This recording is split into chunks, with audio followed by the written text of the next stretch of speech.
It's the 6th of April. I'm continuing in the study, James chapter 4. This morning I looked at verse 2 and 3, where James said that you ask, you receive not. You ask amiss because you will consume it on your lusts or your desires. So first and foremost, linking it back to yesterday's discussion on the root for desire. What is the basis of desire? Now in Hebrew, to find the actual meaning of the word, you need to go to the root of that word.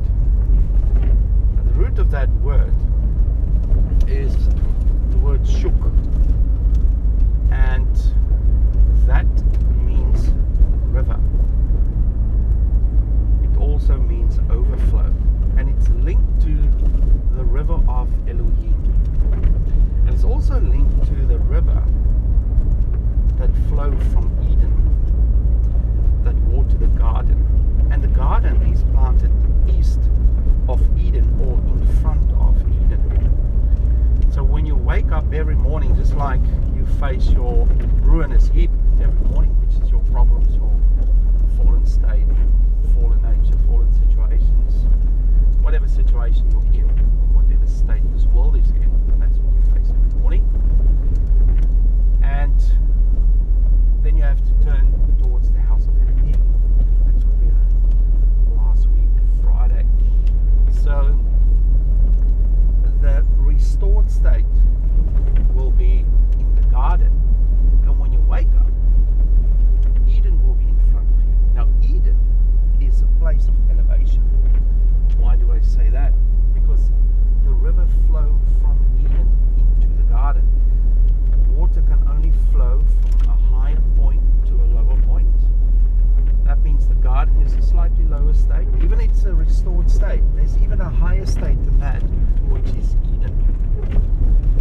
And that is where the presence of Yahweh is, connected to a passage in Revelation that referred to the river of life, the stream of life that comes from the throne of Yahweh. So that is an indication that the connection to the higher dimensions is through Eden, and the garden is in front of Eden, and that's where the people of Yahweh are basically situated. Especially during the time of creation with Adam and Chava, and they were removed from that garden to an even lower state. And we saw that that river that flows from Eden split up into 4 heads: Euphrates, Pison, and 2 others that I can't remember. And each one of those has a specific meaning, which I'm not going to go into today. So that's just the linking to desire. It's linking to the source of the river, and that is the origin, the originator, which is the Father, the concept of the Father that we will elevate towards, to His presence. That is the root of desire, the desire to become echad, or one with the Father, with the origin, with the originator of that river. And also prior to that, the desire to encounter or to engage with this river of Elohim, which is a divine river. And this divine river is made up of lower state concepts, which we looked at previously, called words or sound. The high dimension is the dimension of light, cold, and then the low dimension is the dimension of sound, cold. And it's the concept of kuf lamet. The kuf reaches down to the lower parts, and lamet reaches up to the upper parts. It's the connection between the two. It's also the principle of Jacob's ladder, where we go through the gateway of the kuf, and we access Jacob's ladder, which reach up to the origin, the originator, where there is Kodesh, where Yahweh's holiness is. So that's just a little bit of a background on desire. Now, what James is saying, you receive not because you ask it to fill your own desires, your fleshly desires, your fleshly lusts. So in just saying it like that implies that Yahweh has desires, we have desires. Our desires are of a lower state, Yahweh's desires are of a higher state, and He wants to share His desires with us. And that's why Psalms, in the book of Psalms, it says, delight yourself in Yahweh and He will give you the desires of His heart. The desires that's in the heart of the Father will come down to you and will become your desires in your heart, and then you will seek and desire His things, which is the river of Elohim, everything associated with that, everything associated with words, everything that's captured within the Torah and all the scriptures, that eventually lead to Av, the Father, the originator, the origin of the river. And that is what the real true desire is. Now, if we ask anything from Yahweh in relation to His desires, He will give it to us. If we ask anything in relation to our desires, He doesn't give it to us. Why is that? Because He's a loving Father. He doesn't want to give us something that will hurt us, that will damage us, that will cause us to go even further astray, that cause a further wedge or separation between us and Him. The other aspect of asking and not receiving is also found in James 1:7, which says, do not think that you will receive anything from God. And the context is double-minded man. Double-mindedness means I'm of two minds. I doubt.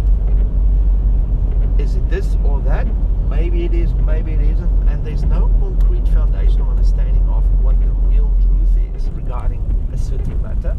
And because of that, when you ask anything from that premise, from that foundation, you will not receive anything because you're constantly second guessing yourself.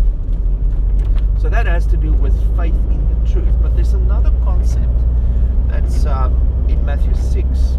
We talk about receiving, where Yahweh used nature, the plants, the birds, and say, look at them. They don't toil, they don't spin, they don't labor. But yet your Father looked after them and clothed them with the lilies. They're so beautiful. He said, seek first the kingdom, and all of these things, which are your desires, your needs, your daily needs, the things that you need for this life, will be added to you besides, will be given to you anyway. And that idea is coming from Deuteronomy 28, which says that if you do the things and obey the commandments and everything that's in His word, you'll be blessed in a city, blessed in a field, blessed going in, blessed going out. Your storehouse will be blessed. Everything will be blessed. So blessing is the consequence of faithfulness and obedience. Faithfulness is the premise of faith. It's the acting out of your faith.